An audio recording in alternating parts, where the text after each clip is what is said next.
اس وقت تک مسلمان نہیں دکھایا، اس وقت تک مسلمان نہیں پہچانا جا سکتا جب تک مسلمان کے اندر پورا دین نہ ہو۔ دیکھو، فرائض اسلام کی بنیادیں ہیں۔ فرائض کیا ہیں؟ اسلام کی بنیادیں ہیں۔ پھر اسلام کیا ہے؟ پھر اسلام کیا ہے؟ فرائض اسلام کی بنیادیں ہیں کہ ان بنیادوں کے بغیر نہ معاشرہ قائم ہوگا، نہ معاملات قائم ہوں گے۔ پھر اسلام کیا ہے؟ بنی الاسلام علی خمسین، کہ اسلام کی بنیاد 5 چیزیں ہیں۔ اسلام کی بنیاد کیا ہے بھائی؟ اسلام کی بنیاد 5 چیزیں ہیں۔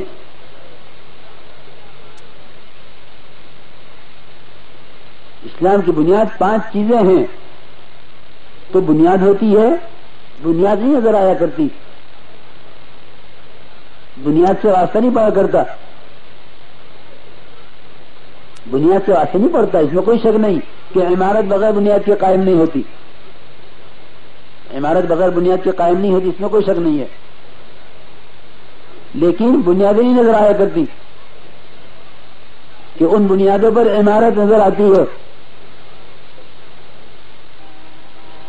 اسلام کہ اسلام تو ایک ایسی عمارت ہے، یعنی مسلمان کا اسلام ایک ایسی اطاعت ہے کہ جس سے مسلمان ہر حال میں غیروں سے ممتاز نظر آئے گا۔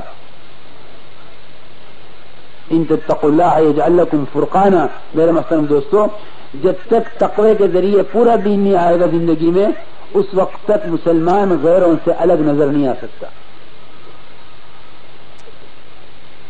جو امتیاز حاصل ہوگا امت کو، وہ امتیاز تقوی سے حاصل ہوگا، اور تقوی کسی ایک گناہ سے بچنے کو نہیں کہتے، بلکہ تقوی تو اللہ رب العزت سے تنہائی میں ڈرنے کو کہتے ہیں۔ اللہ سے تنہائی میں ڈرنا۔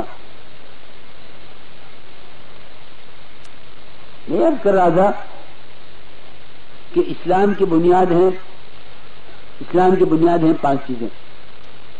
تو بنیاد پر عمارت ہوتی ہے، یہ تو اسلام کی بنیادیں ہیں، یہ نظر نہیں آئیں گی۔ مسلمان کی نماز مسجد میں، مسلمان کا روزہ اس کے پیٹ میں، مسلمان کا حج بیت اللہ میں،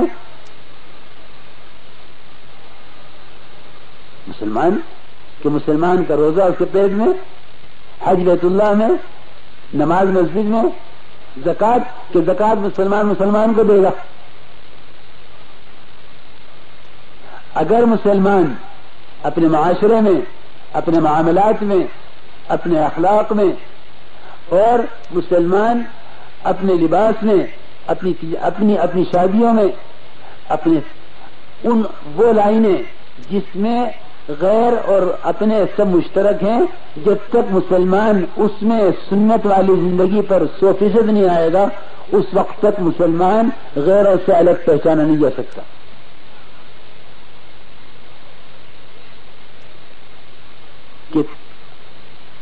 حیات صاحب نے لکھا ہے کہ جب تک اسلام میں آنے والے غیروں سے پوری طرح الگ نہیں ہو جائیں گے، اس وقت تک ان کے اعمال اللہ کے یہاں قبول نہیں ہوں گے۔ ہم نے دین کو محدود کر دیا ہے نماز تک، باقی زندگی کے تمام شعبوں میں ہم نے سمجھوتا کیا ہوا ہے، دوستی کی ہوئی ہے غیروں کے ساتھ۔ ہم تجارت میں آپ کے ساتھ، ہم معاشرے میں آپ کے ساتھ، ہم معاملات میں آپ کے ساتھ۔ ہاں، ہم عبادت کریں گے کہ نہیں؟ صرف عبادت کا نام، صرف نماز کا نام پورا دین نہیں ہے، صرف فرائض کا نام اسلام نہیں ہے۔ فرائض تو اسلام کی بنیادیں ہیں جس پر عمارت قائم ہوگی۔ پھر عمارت کیا ہے کہ اخلاق اور معاملات اور معاشرہ. میرے بزرگ دوستوں، اگر امت میں سے اخلاق کا، معاملات کا، معاشرے کا دین نکل جائے تو پھر مجاہدے کا دین تو نکل گیا. مجاہدے کا دین نکل گیا، اس لیے کہ سنت سے بڑھ کر مجاہدے کا میدان کوئی ہے نہیں. سب سے بڑا مجاہدے کا میدان سنتوں کا اہتمام ہے، اس سے بڑا مجاہدے کا کوئی میدان نہیں ہے. سب سے بڑا اس زمانے کا سب سے بڑا جہاد ہے، سب سے بڑا جہاد مسلمان کا سنت پر عمل کرنا. جو سنت پر قائم ہے وہ ہے اصل مجاہدے کے میدان میں. آپ نماز پڑھیں، آپ روزہ رکھیں، آپ زکوٰۃ دیں، آپ حج کریں، غیروں کو اس سے کوئی پریشانی نہیں ہے. لیکن اسلامی تجارت، اسلامی معاشرہ، اسلامی حیات کہ سب سے زیادہ جو مسلمان کو رکاوٹیں پیش آئیں گی وہ اس میں آئیں گی. کیوں؟ اس لیے کہ یہ چیز مسلمان کو سنت والی زندگی تو مسلمان کو مجتمع کر دے گی. مسلمان کو مجتمع کر دے گی، مسلمان کو سنت والا معاشرہ مجتمع کر دے گا. لیکن اگر ان کے طریقے غیروں والے ہیں تو پھر ان کی عبادات میں سے اور ان کی تجارتوں میں سے اور ان کے معاملات میں سے اللہ کے احکامات نکلیں گے، یقینی بات ہے. اس لیے میرے محترم دوستو بزرگوں، پورا دین آوے زندگی میں، پورا دین، اس میں کوئی شک نہیں کہ پورا دین نماز کے راستے سے آئے گا. لیکن نماز پورا دین نہیں ہے. نماز پورا دین نہیں ہے. پورا دین یہ ہے کہ اللہ کا ہر حکم محمد صلی اللہ علیہ وسلم کے طریقے پر پورا ہو، یہ پورا دین ہے. اس لیے ہمیں اللہ کی ذات سے براہ راست فائدے اٹھانے کے لیے اللہ کے احکامات دیے گئے ہیں. تو نماز پر پہلی محنت اس کی ہے، کہ نماز کو یقین پر لاؤ نماز کی دعوت سے. اس لیے ہمارا اعمال کی طرف امت کو بلانا بطور یقین کے ہے. امت کا اعمال کی طرف بلانا بطور یقین کے ہے. میرے بزرگ دوستو، علماء نے لکھا ہے کہ احکامات کے علم سے تو عمل مقصود ہے، لیکن اللہ تعالی کی وحدانیت کا علم تو بالذات مقصود ہے. اللہ کی بڑائی کی طرف، اللہ کی یکتائی کی طرف، اللہ کی قدرت کی طرف، اللہ کی عظمت کی طرف امت کو بلانا اور اللہ کے احکامات کی طرف بطور یقین کے بلانا، یہ بذات خود مقصود ہے. اس لیے ہم ایک نماز پر محنت کریں گے اس کے ظاہر کے اعتبار سے، ایک نماز پر محنت کریں گے اس کے باطن کے اعتبار سے. اس کے باطن کے اعتبار سے کیا محنت ہے کہ اس کے باطن کے اعتبار سے اس پر دو محنتیں ہیں. ایک اللہ کے دھیان کی محنت نماز پر، ایک نماز سے مسائل کو حل کرانے کی کوشش. نماز سے مسائل کو حل کرانے کی کوشش. عبداللہ بن مسعود رضی اللہ عنہ فرماتے ہیں کہ اپنی حاجتوں کو فرض نمازوں کے لیے اٹھا کر رکھو. احملوا حوائجکم علی المکتوبہ، اپنی حاجتوں کو فرض نمازوں کے لیے اٹھا کر رکھو.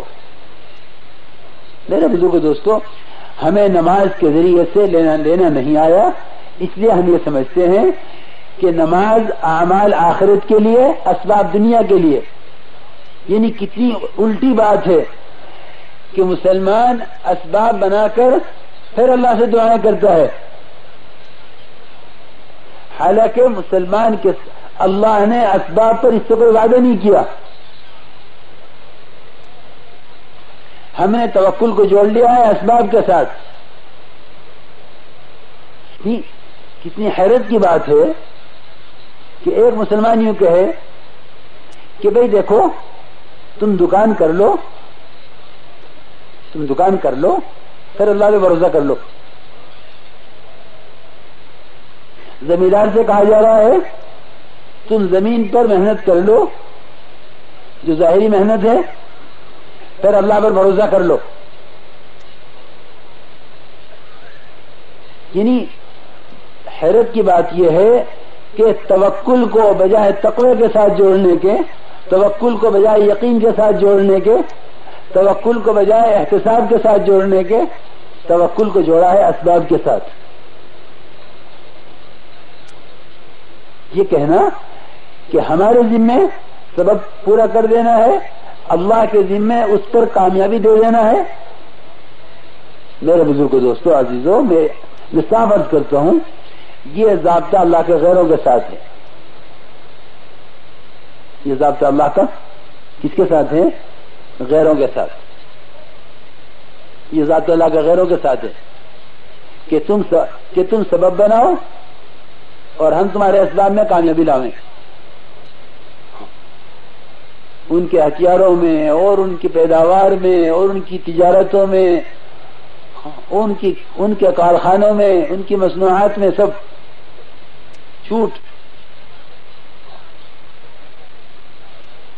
کیوں؟ اس لیے کہ اللہ رب العزت غیروں کو ان کے اسباب میں کامیاب کر کر کے ان کو مطمئن رکھنا چاہتے ہیں، غافل۔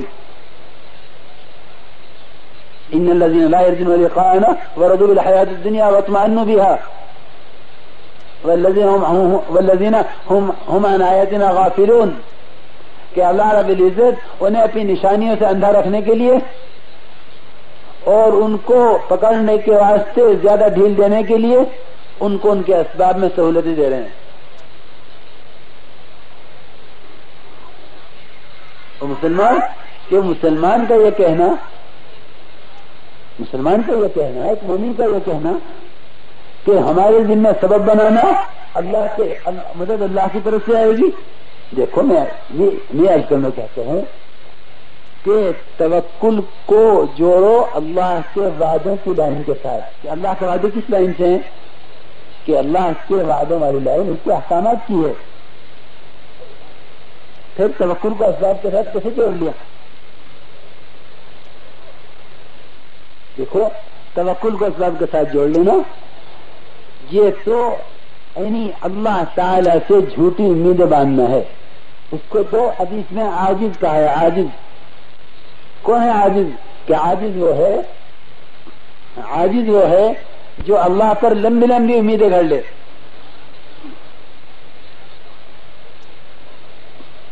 خود اپنی خواہشات کے پیچھے پڑا ہوا ہے اور اللہ پر اللہ سے لمبی لمبی امیدیں باندھی ہوئی ہیں۔ العاجز من اتبع نفسه وهواها وتمنى على الله الاماني۔ ہاں، یہ ہے وہ آدمی جس نے توکل کو سبب کے ساتھ جوڑ لیا۔ اللہ رب العزت نے جن راستوں سے وعدے کیے ہیں ان راستوں سے توکل کو جوڑا ہے۔ اس لیے توکل کے لیے یقین شرط، توکل کے لیے تقوی شرط، توکل کے لیے احتساب شرط ہے۔ من يتق الله يجعل له مخرجا ويرزقه من حيث لا يحتسب ومن يتوكل على الله فهو حسبه۔ کہ اللہ کس کے لیے کافی ہے؟ کہ جو اس پر توکل کرے۔ کہ توکل کون کرے؟